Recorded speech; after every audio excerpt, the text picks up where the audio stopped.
Buenas tardes, compañeras y compañeros senadores. Creo que esta Comisión de Hacienda debió haberse conducido con mayor prudencia, sin caer, como cada año, en las prisas que llevan a que todo sea muy repentino y se apruebe sin discusión informada, sin un debate profundo sobre los cambios que se están proponiendo a la legislación vigente y sin apertura para el intercambio de opiniones. Quiero comentar con ustedes algunos planteamientos que por supuesto estaremos presentando a manera de reservas en el Pleno, pero que con la voluntad política suficiente bien podrían ser debatidos en esta reunión e incorporados en el cuerpo del dictamen, de los dictámenes. En primer lugar, creo que tendríamos que ajustar necesariamente el marco macroeconómico con el que está construida la Ley de Ingresos. Si revisamos los criterios generales de política económica, vemos que están considerando que este año cierre la inflación en 5.3 y que para 2022 sea de 4.1. Pero si atendemos a los datos del INEGI, la tasa de inflación anual está en el 6% y apunta al alza para los 3 meses que quedan de 2021. Un dato: la inflación general y la subyacente llevan 15 quincenas por arriba del límite superior de 4% que tiene como meta el Banco de México. Este incremento en los precios necesariamente incidirá en el crecimiento esperado del Producto Interno Bruto, pues como ha sido señalado en diversos análisis académicos, cuando la inflación está por arriba de su tendencia, como este es el caso, el Producto Interno Bruto, el empleo, la formación bruta de capital y el salario real tendrán que estar por debajo de lo que se espera. En este sentido, el crecimiento económico esperado para el siguiente año de 4.1 resulta demasiado optimista, tal como lo revela la encuesta sobre las expectativas de los especialistas en economía del sector privado, del Banco de México, quienes sitúan el crecimiento económico del próximo año en 2.8% promedio.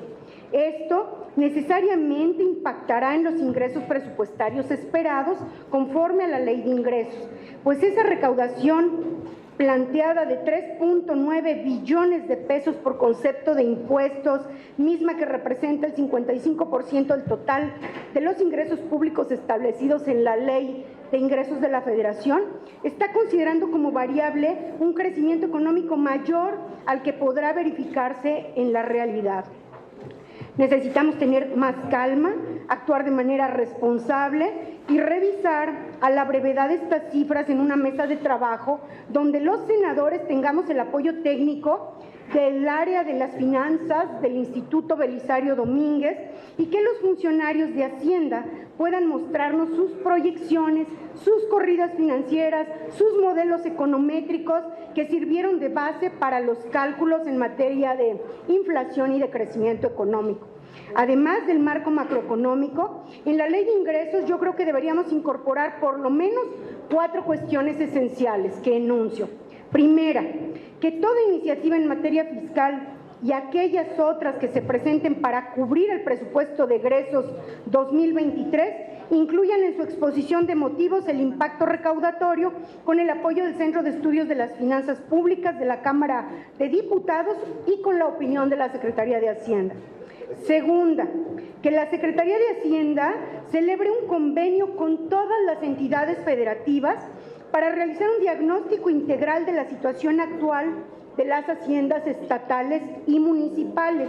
y que también realice propuestas para el fortalecimiento de las haciendas públicas en los 3 órdenes de gobierno, dado que no se vislumbra voluntad para celebrar la Convención Nacional Hacendaria.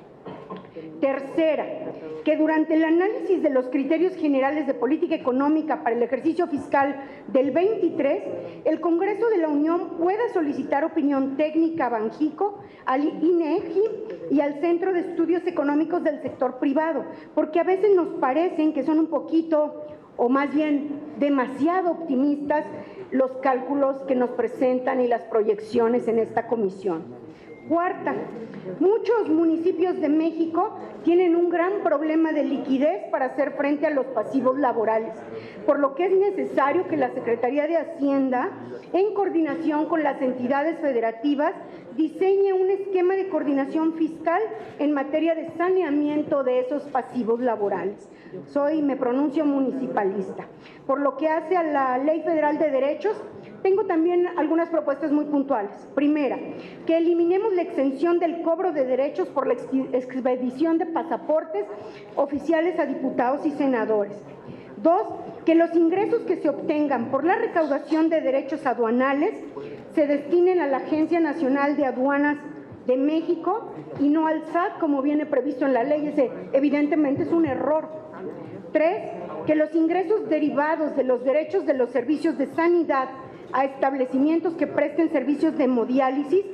sean destinados a través de un mecanismo de distribución con base a las entidades federativas que se encuentran entre las 10 entidades con mayor rezago en atención de pacientes que presenten la enfermedad renal crónica, de acuerdo con datos del INEGI y la Secretaría de Salud. Cuarto, que aprovechemos los llamados puentes o fines de semana largos que ya se prevén en la Ley Federal del Trabajo para que en esas fechas todos los visitantes hartos de la pandemia estén exentos del pago de derechos por el acceso a museos, monumentos y zonas arqueológicas propiedad de la Federación. 5, que ampliemos a 15% la distribución que reciben hoy los municipios por los ingresos derivados del acceso a los museos, monumentos y zonas arqueológicas propiedad de la Federación, a fin de ser aplicados en obras de infraestructura y seguridad de esas zonas. Ahora bien, por lo que hace a la miscelánea fiscal, el viernes, en la reunión que se tuvo con los funcionarios de Hacienda, la jefa del SAT comentó que el promedio general de las devoluciones de impuestos ha ido bajando. En 2020 eran 21 días y en 2021 se tardan solo 17.2 días y que para los grandes contribuyentes ha aumentado en virtud de que las revisiones que se tienen que hacer. Esto es muy relevante porque desde abril de 2019 propuse modificar el Código Fiscal para reducir de 40 a 20 días el plazo para que la autoridad devuelva a los contribuyentes. Las declaraciones de la jefa del SAT son públicas, están registradas en el canal del Congreso, demuestran la pertinencia de esa reforma, por lo que pido a mis compañeros de la Comisión de Hacienda que podamos incorporar este tema y que le demos certeza jurídica a los pagadores de impuestos. Otros aspectos que deberíamos modificar en el Código Fiscal son los que establece el artículo 52 en cuanto al deber del contador público de informar a la autoridad fiscal cuando tenga conocimiento de que el contribuyente ha incumplido con las disposiciones fiscales o aduaneras, o bien que ha llevado a cabo alguna conducta que pueda constituir la comisión de un delito de acuerdo con las reglas de carácter general. En primer lugar, esta disposición no puede contravenir los artículos 221 y 222 del Código Nacional de Procedimientos Penales, que establecen como forma de inicio de la investigación a la denuncia o querella, así como el deber de denunciar de toda persona a quien le conste que se ha cometido un hecho probablemente constitutivo de delito. Esto no puede estar sujeto a reglas de carácter general del SAT, señores. En segundo lugar, es equivocado considerar como encubrimiento la conducta del contador público, pues la primera sala de nuestra Corte, de la Suprema Corte de Justicia de la Nación, ya ha resuelto que la omisión de denunciar un hecho delictuoso no lo constituye, cuando en la realidad no existe ningún acto de colaboración, ni tampoco se está impidiendo la averiguación del delito fiscal. En materia de ley de impuesto a la renta, también señalamos muy puntualmente que podamos diferir un año a 2023 el hecho de que las empresas maquiladoras ya no puedan contar con una resolución anticipada de precios de transferencia.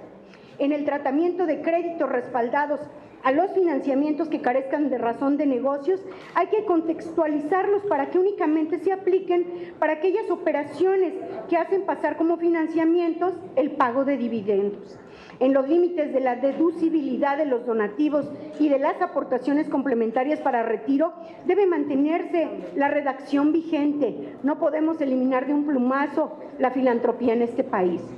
Finalmente, por lo que toca a la ley del IVA, considero que en materia de actos no objeto del IVA debe exceptuarse a la transportación internacional de bienes y personas, pues por un lado los gastos inherentes a estas operaciones son utilizados y erogados en territorio nacional, mientras que el combustible y el comisariato, al ser comprados en el extranjero, se pagan fuera del territorio nacional y por tanto no se acreditan al no haberse hecho ese gasto en nuestro país. Es cuanto, presidente, y apelo a la discusión esta tarde. Gracias.